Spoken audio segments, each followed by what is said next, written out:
Assalamualaikum warahmatullahi wabarakatuh. Baiklah, kami dari kelompok 2 akan membacakan hasil makalah kelompok kami, yang mana materi kami kali ini berjudul prosedur penilaian hasil belajar. Kelompok kami terdiri dari 3 orang, yang mana yang pertama saya sendiri, Deswita Enu Fitri, yang kedua Emilia Jenata, dan yang ketiga Elga Deguci. Nah, yang materi pertama akan dibacakan oleh Emil. Kepada Emil dipersilakan. Assalamualaikum warahmatullahi wabarakatuh.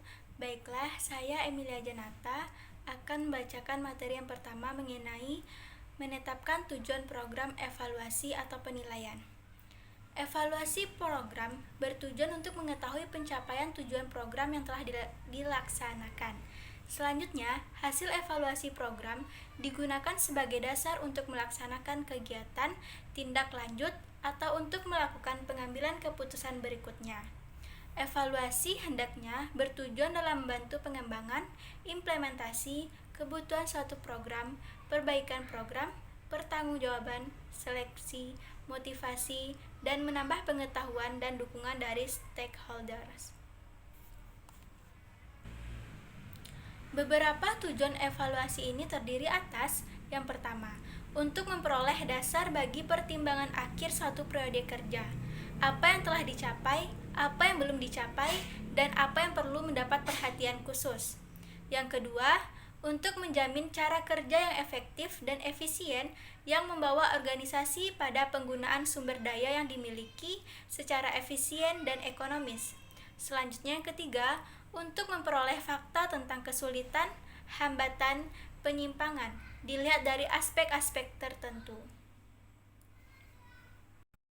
Tujuan dari penilaian menurut Nana Sujana tahun 1995 adalah sebagai berikut.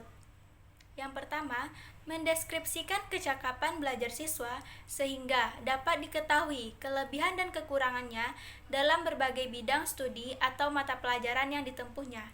Yang kedua, untuk mengetahui keberhasilan proses pendidikan dan pengajaran di sekolah, yakni seberapa jauh keefektifannya dalam mengubah tingkah laku para siswa ke arah tujuan pendidikan yang diharapkan. Yang ketiga, menentukan tindak lanjut hasil penilaian, yakni melakukan perbaikan dan penyempurnaan dalam hal program pendidikan dan pengajaran serta strategi pelaksanaannya. Dan yang terakhir, memberikan pertanggungjawaban atau accountability dari pihak sekolah kepada pihak-pihak yang berkepentingan. Pihak yang dimaksud meliputi pemerintah, masyarakat, peserta didik, serta para orang tua siswa. Nah, untuk materi yang kedua yaitu akan saya bacakan sendiri, yang mana materi yang kedua yaitu adalah memilih alat ukur yang tepat atau memilih teknik penilaian. Nah, pada tahap kedua ini memilih dan menentukan teknik itu sesuai dengan kebutuhan pengukuran. Nah, dalam menentukan keakuratan perlu itu menentukan pemilihan teknik, yaitu dengan cara tes itu lebih mudah dibandingkan dengan non-tes. Nah, dari segi alatnya, penilaian hasil belajar itu dapat dibedakan menjadi dua, yaitu teknik tes dan teknik non-tes. Nah, teknik tes ini diberikan itu secara lisan. Nah, ada juga teknik tulisan, itu menuntut jawabannya secara tulisan. Dan teknik tes tindakan itu adalah menuntut jawaban dalam bentuk perbuatan. Nah, soal-soal tes ada yang disusun dalam bentuk objektif, ada juga dalam bentuk esai atau uraian esai. Nah, tes ini itu adalah suatu alat pengumpulan data yang bersifat resmi karena penuh dengan batas-batasan. Di dalam teknik tes ini itu ada dua tes yang dibahas. Yang pertama itu tes uraian dan kedua itu tes objektif. Tes uraian itu adalah tes subjektif.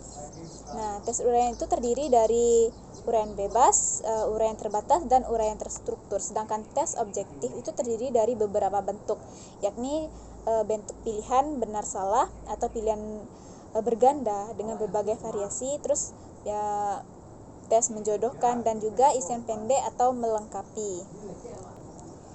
Nah, tes uraian itu secara umum adalah pertanyaan yang menuntun siswa menjawab dalam bentuk uraian, menjelaskan, mendiskusikan, dan juga membandingkan, memberikan alasan dan bentuk lain yang sejenis dan sesuai dengan tuntutan pertanyaan dan menggunakan kata-kata dengan bahasa sendiri. Nah, bentuk tes uraian itu yang pertama itu adalah uraian bebas atau free essay. Itu adalah siswa tidak dibatasi, tergantung pada pandangan siswa itu sendiri karena pertanyaannya itu bersifat umum. Nah, yang kedua itu uraian terbatas. Dalam bentuk ini pertanyaan ini lebih diarahkan pada hal-hal tertentu dan ada pembatasan tertentu. Nah, pertanyaan itu sudah lebih spesifik dan juga objeknya tertentu. Nah, yang ketiga, uraian itu adalah berstruktur. Itu merupakan soal yang jawabannya berangkai antara soal yang pertama dan soal yang berikutnya. Nah, kelebihan dari tes uraian ini, yang pertama itu mudah disiapkan dan disusun. Nah, yang kedua itu tidak banyak memberikan kesempatan untuk berspekulasi atau menduga-duga. Nah, yang ketiga itu mendorong siswa untuk berani mengemukakan pendapat serta menyusun dalam bentuk kalimat yang bagus. Nah, yang keempat itu memberikan kesempatan kepada siswa untuk mengutarakan maksudnya dengan gaya bahasa dan cara mereka tersendiri. Nah, yang kelima itu dapat diketahui sejauh mana siswa itu mendalami suatu permasalahan. Dan kekurangan dari tes uraian ini yaitu yang pertama, kurangnya mewakili seluruh bahan ajaran karena soalnya itu hanya beberapa saja. Nah, yang kedua itu cara memeriksanya itu banyak dipengaruhi oleh unsur objektif. Dan yang ketiga, pemeriksaannya itu lebih sulit sebab membutuhkan pertimbangan individual lebih banyak dari penilaian. Nah, yang keempat itu waktu untuk koreksinya itu lebih lama dan tidak dapat diwakilkan kepada orang lain. Tes selanjutnya itu adalah tes objektif. Nah, tes objektif itu adalah tes yang dalam pemeriksaannya itu dapat dilakukan secara objektif. Nah, tes objektif ini terdiri dari beberapa. Yang pertama itu tes benar salah atau true false. Yang kedua itu tes pilihan ganda. Nah, yang ketiga itu tes menjodohkan. Dan keempat itu tes isian. Nah, kebaikan dari tes objektif ini yang pertama itu lebih mewakili bahan ajar karena soalnya itu lebih banyak. Nah, yang kedua itu lebih mudah dan cepat cara membacanya karena terdapat jawabannya itu sudah disediakan, tinggal kita yang memilih. Yang ketiga itu pemeriksaannya dapat diserahkan kepada orang lain. Yang keempat, dalam memeriksa itu tidak ada unsur subjektif yang mempengaruhi. Kelemahan dari tes objektif ini yang pertama itu adalah persiapan untuk menyusunnya itu jauh lebih sulit daripada tes esai. Yang kedua, soal-soalnya itu cenderung untuk mengungkapkan ingatan dan daya pengenal kembali saja, dan sukar untuk mengukur proses mental yang tinggi. Yang ketiga itu banyak kesempatan untuk main-main utung-utungan. Nah, yang keempat, kerjasama antar siswa itu jauh lebih terbuka.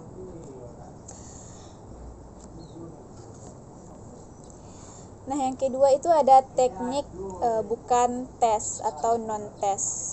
Nah, dalam teknik bukan non-tes ini akan ada beberapa alat yang digunakan. Nah, yang pertama itu adalah wawancara. Nah, tes wawancara itu adalah suatu metode atau cara yang digunakan untuk mendapatkan jawaban dari dan respon dengan cara tanya jawab yang sepihak. Yang kedua itu kuesioner. Nah, kuesioner ini sering juga disebut dengan angket. Nah, itu adalah daftar pertanyaan yang harus diisi oleh orang yang akan diukur. Nah, yang ketiga itu adanya skala. Skala itu adalah alat ukur nilai. Nah, sikap, minat, dan perhatian yang disusun dalam bentuk pertanyaan untuk dinilai oleh responden dan hasilnya itu dalam bentuk rentangan nilai sesuai dengan karakter yang ditentukan. Yang keempat itu daftar cocok atau daftar checklist. Nah, deretan pertanyaan yang biasanya singkat-singkat di mana respon yang dievaluasi tinggi itu membubuhkan tanda cocok atau Y atau V di tempat yang sudah disediakan. Yang kelima itu observasi. Nah, observasi itu adalah suatu teknik yang dilakukan dengan cara mengadakan pengamatan secara teliti serta pencatatan secara sistematis. Nah, observasi ini terdiri dari 3 jenis. Yang pertama itu observasi langsung, observasi dengan alat, atau tidak langsung. Yang ketiga itu adalah observasi partisipasi. Terus teknik yang keenam itu sosiometri. Nah, teknik sosiometri itu adalah untuk mengetahui kemampuan siswa dalam menyesuaikan dirinya, terutama dalam hubungan sosial siswa dengan teman sekelasnya. Nah, sosiometri ini itu dapat dilakukan dengan cara menugaskan kepada siswa di kelas. Nah, sekian materi dari saya. Nah, materi yang selanjutnya itu adalah materi yang ketiga yang akan dibacakan oleh Emilia Jinata. Kepada Emil dipersilakan. Baiklah, saya akan melanjutkan materi yang ketiga, yaitu melakukan atau melaksanakan pengukuran. Pelaksanaan pengukuran untuk teknik tes maupun teknik non-tes hampir sama. Oleh karena itu, akan diuraikan pelaksanaannya secara umum. Adapun prosedur pelaksanaan pengukuran adalah sebagai berikut. 1. Persiapan tempat pelaksanaan pengukuran, yakni suatu kegiatan untuk mempersiapkan ruangan yang telah memenuhi syarat-syarat pelaksanaan pengukuran, seperti syarat penerangan, luas ruangan, dan tingkat kebisingan. Selanjutnya yang kedua, melancarkan pengukuran, yakni kegiatan evaluator melaksanakan pengukuran terhadap siswa dalam bentuk kegiatan sebagai berikut. 1. Memberitahukan peraturan pelaksanaan pengukuran. 2. Membagikan lembar soal dan lembar jawaban atau melakukan pengamatan, melakukan wawancara, dan membagikan daftar cocok. Yang ketiga, mengawasi kedisiplinan siswa mematuhi peraturan pelaksanaan pengukuran. Dan yang terakhir, mengumpulkan lembar jawaban dan lembar soal. Selanjutnya yang ketiga adalah menata dan mengadministrasikan lembar soal dan lembar jawaban siswa untuk memindahkan penskoran. Tes diagnosis dan tes klinis adalah dua jenis alat pengukuran lain yang digunakan sebagai pelengkap. Baiklah, saya Elga Deguci, NIM 19002043 akan melanjutkan materi. Yang keempat, pemberian skor atau pengolahan hasil penilaian, di mana lembar jawaban peserta didik dikumpulkan terlebih dahulu lalu disusun berdasarkan nomor induk peserta didik tersebut. Dan dalam pemberian skor ini sesuai dengan kunci jawaban yang ada, sehingga diperoleh skor dari setiap peserta didik, di mana jika benar diberi skor 1 dan salah diberi skor 0.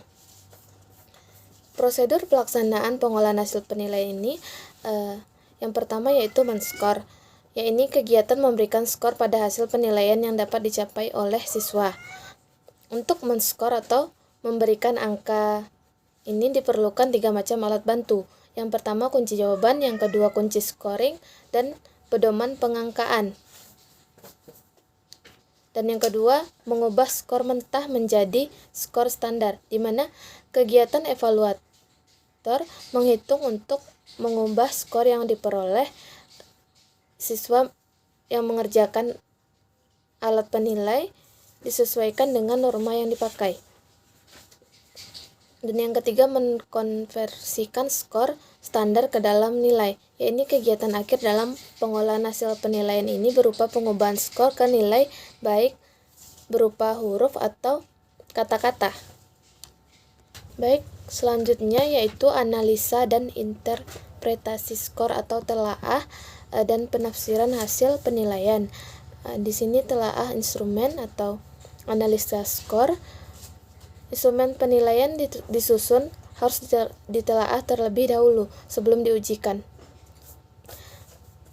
Bisa dalam bentuk tertulis, lisan maupun perbuatan, dilakukan secara kualitatif atau kuantitatif. Di sini telaah instrumen secara kualitatif dilakukan dengan menelaah atau mereview instrumen penilaian yang telah dibuat. Pada tahap ini, instrumen melalui validitas isi yang dilakukan oleh expert judgment, di mana mencakup materi, konstruksi, dan aspek bahasa. Dan yang kedua, telaah instrumen secara kuantitatif, di mana di sini dimaksudkan untuk mencari bukti validitas dan reliabilitas instrumen. Dalam analisis tersebut juga dihitung tingkat kesukaran dan daya beda butir soal. Dalam konteks penilaian acuan kriteria. Dan materi yang selanjutnya itu materi 4, 5, dan 6 akan dibacakan oleh Elga. Kepada Elga dipersilakan. Analisis butir soal lebih diutamakan pada analisis daya serap peserta didik dan sensitivitas butir terhadap proses pembelajaran. Dan kedua, penafsiran hasil penilaian. Pengolahan hasil penilaian memberikan kepada guru sejumlah skor standar dan nilai bagi setiap siswa. Penafsiran terhadap hasil penilaian dibedakan menjadi dua. Yang pertama, penafsiran hasil penilaian yang bersifat individual, di mana ada 3 jenis penafsiran penilaian ini, yaitu penafsiran tentang tingkat kesiapan, di mana menafsirkan tentang kesiapan siswa untuk mengikuti pelajaran yang berikutnya, untuk naik kelas, dan untuk lulus. Dan yang kedua, penafsiran tentang kelemahan individual, di mana di sini menafsirkan tentang kelemahan seseorang siswa pada subtes tertentu, pada satu mata pelajaran atau pada keseluruhan mata pelajaran.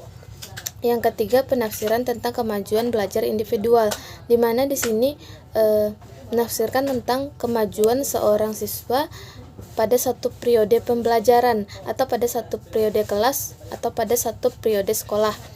Yang kedua, penafsiran yang bersifat klasikal, yaitu terdiri dari penafsiran tentang kelemahan-kelemahan kelas, tentang prestasi kelas, dan perbandingan antar kelas, juga tentang susunan kelas. Dan yang terakhir, menggunakan hasil pengukuran atau pelaksanaan penilaian. Di sini penggunaan pada hasil-hasil tes yang telah dilakukan, yaitu sesuai dengan tujuan yang hendak dicapai atau tujuan dari program pendidikan tersebut. Yang pertama, untuk naik atau tidaknya atau lulus atau tidaknya seorang anak, digunakan untuk penentuan lulus atau naik kelasnya seorang siswa. Yang kedua, mengadakan diagnosis dan remedial, diadakan analisa, dan bagi siswa yang kurang dari standar maka dilakukan remedial. Yang ketiga, perlu tidaknya suatu pelajaran diulang kembali. Jika sudah pas, tidak perlu diulang. Dan yang keempat, perlu tidaknya kelas dibagi dalam kelompok menurut prestasi. Dan kelima, membangkitkan motif anak-anak. Dan yang keenam, memberikan laporan kepada orang tua atau wali. Penilaian melalui ulangan dapat dilakukan dalam bentuk tes tertulis atau tes praktik, tergantung pada karakteristik mata pelajaran. Penilaian harus dilaksanakan dalam situasi dan kondisi yang mengoptimalnya. Untuk itu, penilaian harus dilakukan sesuai prinsip-prinsip dalam penilaian. Dan juga guru kelompok mata pelajaran bertanggung jawab pula menilai aspek afektif peserta didik, baik yang berkaitan dengan akhlak maupun kepribadian peserta didik tersebut. Hasil penilaian terhadap akhlak peserta didik akan dijadikan pertimbangan pada saat guru mata pelajaran dan juga untuk bekal peserta didik.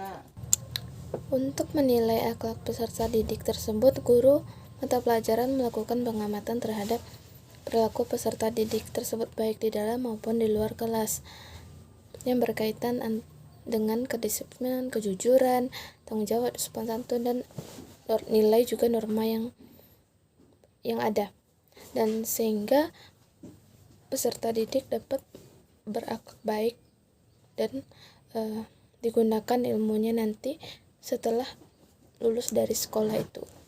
Sekian yang bisa saya sampaikan. Saya kembalikan kepada moderator. Assalamualaikum warahmatullahi wabarakatuh.